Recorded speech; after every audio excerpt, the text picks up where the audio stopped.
And gold buyers, మీ కష్టాల్లో నమ్మకమైన మీ ఆత్మీయ నేస్తం.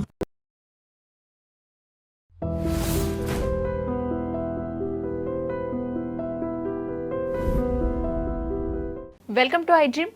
ఈరోజు మనతో పాటు motivational speaker, family counsellor Rajani Rama garu ఉన్నారు. మాట్లాడదాం. నమస్తే ma'am, welcome to our show. Ma'am, చాలా మందికి చిన్న పిల్లల నుంచి కూడా మనం చూసుకుంటే నెగిటివ్ ఆలోచనల వైపు ఆకర్షితులవుతూ ఉంటారు. మనం ఏదైనా ఇది పేరెంట్స్ కూడా ఇది చేయొద్దు అంటే వాళ్ళకి అదే చేయాలనిపిస్తూ ఉంటుంది. ఈవెన్ టీనేజర్స్కైనా సరే, పెద్దవాళ్ళకైనా సరే, అసలు మనసు ఎందుకు నెగిటివ్ ఆలోచనల వైపు, నెగిటివ్ పనుల వైపు ఎందుకు అట్రాక్ట్ అవుతాం మనం? అది ఒక రీజన్ అయితే నువ్వే చెప్పావు. పిల్లలకి ఏదైతే వద్దంటామో దాని మీద ఇంట్రెస్ట్ పెరుగుతూ ఉంటుంది. అదే రాజుగారు బంగ్లాలో ఎక్కడైనా తిరుగు కానీ తూర్పు వైపు ఆ డోర్ దగ్గరికి వెళ్ళొద్దు అంటే రాజకుమారుడికి అటే వెళ్ళాలనిపిస్తుందంట. క్యూరియాసిటీ, అక్కడ క్యూరియాసిటీకి సంబంధించిన ఆలోచన. పిల్లల్లో ఏంటంటే ఏదన్నా ఒకటి కావాలని మారం చేసినప్పుడు పెద్దవాళ్ళు ఎందుకు పిల్లలకి ప్రతిదీ ఇవ్వరు కదా, పగల కొడతారో, కొడతారో, పారేస్తారో, ఏదో ఒకటి మీద వేసుకుంటారో అని భయంతో వాళ్ళు ఇవ్వరు. అప్పుడు వాళ్ళకి ఏమవుతుందంటే, మనం జనరల్గా చెప్పుకోవాలంటే పిల్లలకి పంతం పెరుగుతుంది అని అంటాం. కానీ సైకలాజికల్గా ఏంటంటే వాళ్ళల్లో చిన్నపిల్లలకి కూడా కొంచెం కోపావేశాలు వస్తాయి. వాళ్ళకి కూడా చూడు కావాలంటే మంకు పట్టు పట్టడం, కింద పడి దొరలడము, వాళ్ళు ఏడిస్తే మనం అబ్బా గోల భరించలేక ఇలా అంటాం కూడా. మనం అబ్బా ఊరుకోరా బాబు, ఇస్తాను ఉండరా అని ఆ టైంకి వాళ్ళు ఏదంటే అది ఇచ్చేస్తాం. ఇవ్వాల్సిందే. అది ఇంకా వాళ్ళకి అది ఆయుధం. ఇంకా ప్రతిసారి ఏడుస్తూ ఉంటారు.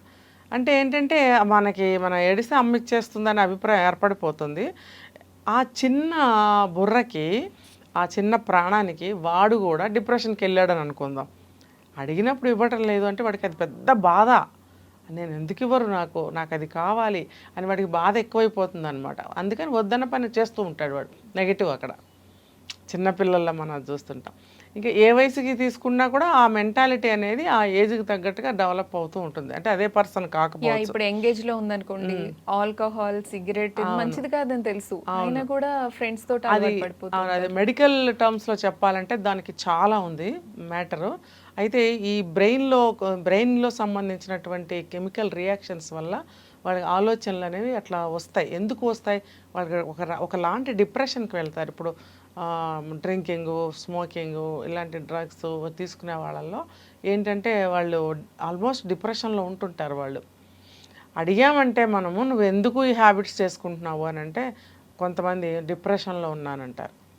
కొంతమంది ఆ డిప్రెషన్లో ఉండటం వల్ల వాళ్ళ ఆలోచనలన్నీ ఇప్పుడు నాకే ఎందుకు ఈ కష్టాలు వచ్చాయి, నాకే ఎందుకు ఇలా జరుగుతుంది, నేను ఎందుకు సక్సెస్ అవ్వలేకపోతున్నాను, నాతో అందరు ఎందుకు ఇలా సరిగ్గా మాట్లాడటం లేదు, లేకపోతే నేనెందుకు అందరిలాగా అందంగా లేను, నేనెందుకు కలర్ లేను, వాళ్ళలాగా అంత పర్సనాలిటీ లేను, ఇలా ఏదో ఒక ఆత్మన్యూనతా భావంతో కూడా బాధపడుతూ ఉంటారు. ప్లస్ లైఫ్లో సక్సెస్ అవ్వలేకపోతే కనుక నేను ఎందుకు అవ్వలేకపోతున్నాను, నేను ఎందుకు ఒక గోల్ సాధించలేకపోతున్నాను, ఒక అచీవ్మెంట్ తీసుకోలేకపోతున్నాను, ఇట్లా ఒక చిన్న చిన్న కారణాలకి వాళ్ళు డిప్రెస్ అయిపోతూ ఉంటారు. కానీ మనం అది ఎలా సాధించాలి అనే వైపుగా ఆలోచించకుండా ఈ నెగిటివ్ థాట్స్ వస్తూ ఉంటాయి అన్నమాట. ఇవన్నీ ఇప్పుడు ఫెయిల్యూర్స్ అనేవి సహజమైనప్పుడు మళ్ళీ ప్రయత్నిస్తే మళ్ళీ మనం దాంట్లో సక్సెస్ అవుతాము, పాస్ అవుతాము అనుకునే ప్లేస్లో ఇంకా నా బ్రతుకింతే, నా బతుక్కి అబ్బదు, నా బతుక్కి ఏది సక్సెస్ అవ్వలేను, నా బతుక్కి ఇది చేత కాదు, నెగిటివ్గా అయిపోతుంది. కొంతమంది నిర్ణయాలు తీసుకునేటప్పుడు కూడా డెసిషన్ మేకింగ్ రాదు. ఎంత వయసు వచ్చినా పక్కింటి వాళ్ళని, చుట్టాలని అడిగి చేస్తుంటారు. Decision making how to make అనేది ఆలోచించలేరు, రాదు. ఎందుకనంటే ఈ చిన్నప్పటి నుంచి కానీ స్టూడెంట్ లైఫ్లో కానీ ఇలాంటి సందర్భాలు జరిగితే, ఏదైనా ఎగ్జామ్ ఫెయిల్ అవ్వడమా, ఏదైనా ఒకటి బిజినెస్లో స్టార్ట్ చేద్దాం అనుకుని అక్కడ సక్సెస్ అవ్వలేకపోవటమా, ఇలాంటివి జరిగినప్పుడు ఏమవుతుందంటే ఇలాంటి థాట్స్ వచ్చేస్తాయి వాళ్ళకి. ఇంకా నేను ఏది చేయలేను. అలాగే ఏదైనా ఒక నిర్ణయం తీసుకునేటప్పుడు కూడా ఎప్పుడైనా మనిషి అన్నాక అన్ని నిర్ణయాలు సక్సెస్ అవ్వాలని ఏం లేదు కదా, మంచి రిజల్ట్ ఇవ్వాలని ఏం లేదు కదా. ఎప్పుడైనా నిర్ణయాలు కూడా ఫెయిల్ అవుతూ ఉంటాయి. దాన్ని కూడా వాళ్ళు ప్రత్యేకంగా తీసుకుని నేను ఇప్పుడు నా నిర్ణయం ఫెయిల్ అయింది కాబట్టి ఇంకా లైఫ్లో నేను నిర్ణయం తీసుకోకూడదు, ఇంకా భార్య ఉంటే భార్యని, పేరెంట్స్ ఉంటే పేరెంట్స్, క్లోజ్ ఫ్రెండ్స్ ఉన్నారా, ఇంకా దగ్గర చుట్టాలు ఉన్నారా, వాళ్ళ మీద డిపెండ్ అవుతుంటారు. అబ్బా నువ్వు చెప్పరా, నాకు చేత కాదులే, నువ్వేం చెప్తే అదే మనం అనుకుంటా. అబ్బా బద్ధకం వాడికి. అంటే వాళ్ళ ఓన్ డెసిషన్స్ వల్ల వాళ్ళకి ఏమైనా ప్రాబ్లం అయితే అది ఇంకా తర్వాత నుంచి ఆ ఓన్ ఆ డెసిషన్స్ ముద్ర అనేది ఇక్కడ పడిపోతుంది, వాళ్ళకి బ్రెయిన్లో పడిపోతుంది. ఓకే. నేను చెప్పా కదా, బ్రెయిన్లో ఒకలాంటి కెమికల్ రియాక్షన్స్ వల్ల, మనం మెడికల్ టర్మ్స్ అన్ని వాడొద్దు, ఆ రియాక్షన్స్ వలన వీళ్ళకి ఆ థాట్స్ అనేవి చిన్న ఫెయిల్యూర్కి కూడా అలాంటి థాట్స్ వచ్చేస్తూ ఉంటాయి. ఎందుకంటే ఆటోమేటిక్గా వాళ్ళు కొంచెం డిప్రెస్ అయి ఉంటారు. ఆ డిప్రెషన్లోకి వెళ్ళడం వలన థాట్స్ ఈ బ్రెయిన్లో కెమికల్ రియాక్షన్స్ జరగటం వల్ల వాళ్ళ ఆలోచనలు ఆ రకంగా సాగుతూ ఉంటాయి. మనం చూస్తే 30s తర్వాత 40s తర్వాత కూడా అప్పటికే వాళ్ళకి బ్రెయిన్ మెచ్యూర్డ్గా అయిపోయి ఉంటుంది. ఆ టైంలో కూడా వాళ్ళు సూసైడ్స్ చేసుకోవడం ఇలాంటి మనం ఈ మధ్య కాలంలో ఎక్కువ చూస్తూ ఉన్నాము. ఏది తీసుకున్నా సరే, ఒక నిర్ణయం తీసుకోవాలన్నా, ఒక సక్సెస్ సాధించాలన్నా, ఒక పని చేయాలన్నా వాళ్ళకి ఇంకా వాళ్ళ వల్ల కానట్టు అయిపోతుంది అనమాట.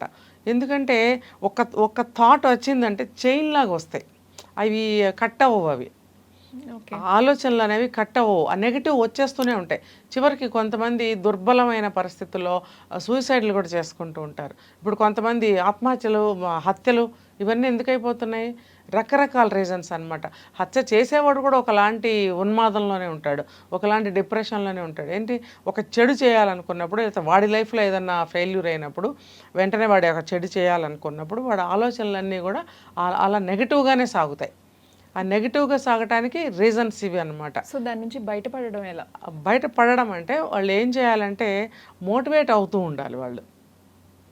ఇప్పుడు అందులోనే ఉన్నామంటే అవే ఆలోచనలు సాగుతూ ఉంటాయి. అంటే అలాంటి వాళ్ళు తొందరగా మారడానికి కానీ పక్కన వ్యక్తులు చెప్తే వినడానికి కూడా సిద్ధపడరు అసలు, చాలా తక్కువ అనమాట. నేను చేసేదే కరెక్ట్, ఇప్పుడు సైకాలజిస్టుల దగ్గరికి, సైక్రియాటిస్టుల దగ్గరికి వెళ్తే మెడికల్ ట్రీట్మెంట్ కొంత ఉంటుంది, మెడిసిన్స్ ఇస్తారు, తగ్గుతుంది.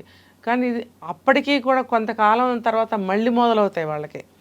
ఇప్పుడు చూడు, మందులు ఇప్పిస్తున్నాం బాగానే ఉన్నారండి అని అంటారు, మళ్ళీ ఇప్పుడు కొద్దిగా బాగాలేదండి అని వింటుంటాం మనం ఇలాంటి మాటలు. ఏంటనంటే అది తగ్గదు లోపల. కాబట్టి అలాంటి వాళ్ళకి ఏంటనంటే వాళ్ళు మోటివేట్ అవుతూ ఉండాలి, వాళ్ళు మోటివేట్ చేసుకోవాలి. హౌ అంటే ఇప్పుడు ఎడ్యుకేటెడ్స్ ఉన్నారు, చదువుకు సంబంధం లేదమ్మా. ఇప్పుడు నేను నెగిటివ్ ఆలోచన చేస్తున్నానని నాకు తెలుసు, లేదు నేను ఒక తప్పు పని చేస్తున్నానని తెలుసు, లేదు నాకు జ్వరం వచ్చింది నేను మందులు వేసుకొని మొండిగా పడుకుంటాను, నేను మందులు వేసుకోవట్లేదని నాకు తెలుసు. తెలిసినప్పుడు మరి మనం ఏం చేయాలి? వెంటనే అరే నేను ఇలా ఎందుకు చేస్తున్నాను, మెడిసిన్ వేసుకుంటే కదా నాకు రోగం తగ్గుతుంది, నేను ఇంత నెగిటివ్ ఆలోచనలు చేస్తున్నాను, దేనికోసం చేస్తున్నాను, ఏమన్నా ప్రయోజనం ఉందా? ఇది కాకుండా మనం వేరే ఆలోచన చేస్తే బాగుంటుంది, ఇది ఎందుకు చేయాలి అని ఒక క్వశ్చన్ కనుక వేసుకున్నట్టయితే అక్కడ ఆలోచనలు బ్రేక్ అవుతాయి, అక్కడ ఖచ్చితంగా అవుతాయి. అంటే అక్కడ మళ్ళించుకోవాలి. అది ఒకళ్ళు చేసేది కాదు. సరే ఒకళ్ళు పైనుంచి ఎవరన్నా కొంచెం కౌన్సిలింగ్ లాంటిది ఇచ్చి ఆ మెడిసిన్స్ తీసుకుంటూ ఉంటే కొంచెం హెల్ప్ అవుతాయి.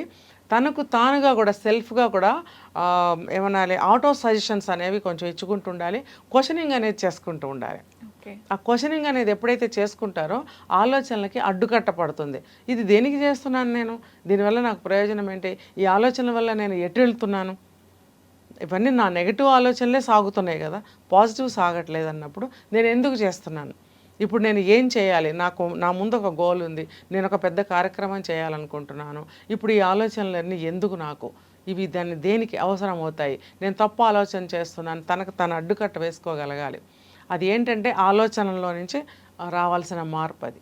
ఇప్పుడు ఇలాంటి వీడియోలు ఎవరైనా చూస్తే కనుక నెగిటివ్ థాట్స్ చేసేవాళ్ళు ఖచ్చితంగా దీన్ని ఇంప్లిమెంట్ చేసినట్టయితే నెగిటివ్ థాట్స్ నుంచి బయటపడగలుగుతారు. ఫర్దర్గా కూడా ఎప్పుడైనా సరే లైఫ్లో చెప్తారు, దేన్నైనా సరే పాజిటివ్గా తీసుకోవాలి అని కదా. ఈ సూత్రాన్ని ఒకటి పాటించినట్టయితే మనకి నెగిటివ్ థాట్స్ అనేవి చాలా వరకు తగ్గుతాయి. అంటే కొంతమంది అనవసరంగా ముందుగానే కీడించి మేలించి అని చెప్పి కీడు ఎంచుతూ ఉంటారు. అదేంటది, శుభం పలకరా వెంకన్న అంటే పెళ్లి కూతురు ముండ ఎక్కడ ఉందండి, అలా కాకుండా ఏదైనా పాజిటివ్గా మాట్లాడాలి. ప్రతిదాన్ని ఓవర్ థింక్ చేయటము, అనవసరంగా భయపడము, అనవసరంగా ఓవర్ ఎక్స్పెక్టేషన్స్ చేయడము, ఇవన్నీ మానుకోవాలి. ఇంకా ఇది చెప్పాలంటే చాలా లోతైన సబ్జెక్టు మ్యామ్. సో మనిషి నెగిటివ్ ఆలోచనల నుంచి ఎలా బయటపడాలనేది క్లియర్గా ఎక్స్ప్లెయిన్ చేశారు. Thank you ma'am. Subscribe iDreams. And please subscribe to iDream. For more videos, subscribe to iDream. Please like, share and subscribe to the channel. Congratulations, iDream. Subscribe to iDream. Subscribe to iDream. So subscribe to iDream Media. iDream ki iDream team అందరికి huge congratulations. Please subscribe iDream Media. Please subscribe to iDream. Subscribe iDream. Please subscribe to iDream. iDream అంటే నా కళల ఛానల్ను subscribe చేసుకున్న నోరు తిరుగుతలేదు, మీరైతే గంట గుర్తు కొట్టండి. For more such videos, please subscribe to iDream. Subscribe to iDream. Please subscribe to iDream. Please subscribe iDream Media. Please do subscribe to iDream. Please subscribe to iDream Media. For best entertainment and information, please subscribe iDream. And don't forget to subscribe to iDream.